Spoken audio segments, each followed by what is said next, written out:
अल्लाह अज़्ज़ व जल का 5 चीज़ों के बारे में सवाल और नबी करीम सल्लल्लाहु अलैहि वसल्लम की दुआ। नबी करीम सल्लल्लाहु अलैहि वसल्लम फरमाते हैं, क़यामत के दिन बंदे के कदम अल्लाह अज़्ज़ व जल के हजूर हट न सकेंगे जब तक कि इससे 5 चीज़ों के बारे में सवाल ना कर लिया जाए। अपनी उम्र यानी ज़िंदगी कहाँ सर्फ की, जवानी कहाँ लगाई, माल कहाँ से कमाया और कहाँ खर्च किया, इल्म पर क्या अमल किया। ये 5 सवालात पूरे दीन मतीन का निचोड़ हैं। इसीलिए नबी करीम सल्लल्लाहु अलैहि वसल्लम ने रब ताला से इस बारे में दुआ मांगी और फरमाया, अल्लाहुम्मा इन्नी अस्अलुका इल्मन नाफियन व रिज़्क़न तय्यिबन व अमलन मुतक़ब्बलन।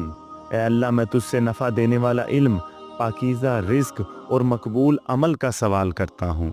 कामयाब शख्स वो है जिसने अपनी जवानी और ज़िंदगी के शब व रोज़ रब रसूल सल्लल्लाहु अलैहि वसल्लम के अहकामात और तालीमात पर अमल पैरा होकर गुजारे।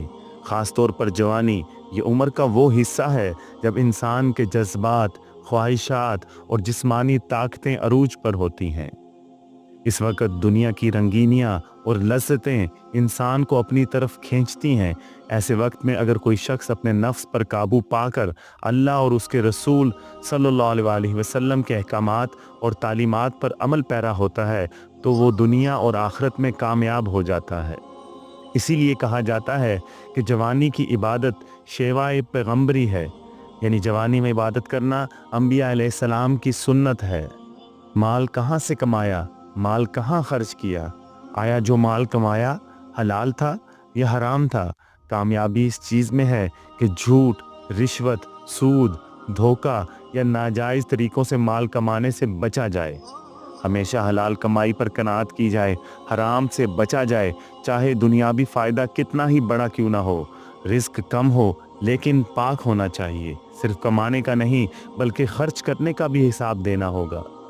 माल को फजूलियात, फ़ख्र व गुरूर, नाजायज़ लज्जतों में ज़ाया नहीं करना चाहिए बल्कि इसे अल्लाह की राह में ख़र्च करना चाहिए। ज़कात, सदक़ात, ज़रूरतमंदों की मदद, गुरबा, मसाकीन, वालदैन और दीन मतीन की सरबुलंदी के लिए ख़र्च करना चाहिए।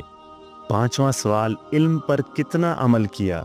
सिर्फ इल्म हासिल करना काफ़ी नहीं, अमल असल मतलूब है। कामयाबी इसमें है कि जो कुछ सीखें इस पर अमल करें। इल्म के साथ तकवा, इखलास और आजिज़ी होना लाजिम है।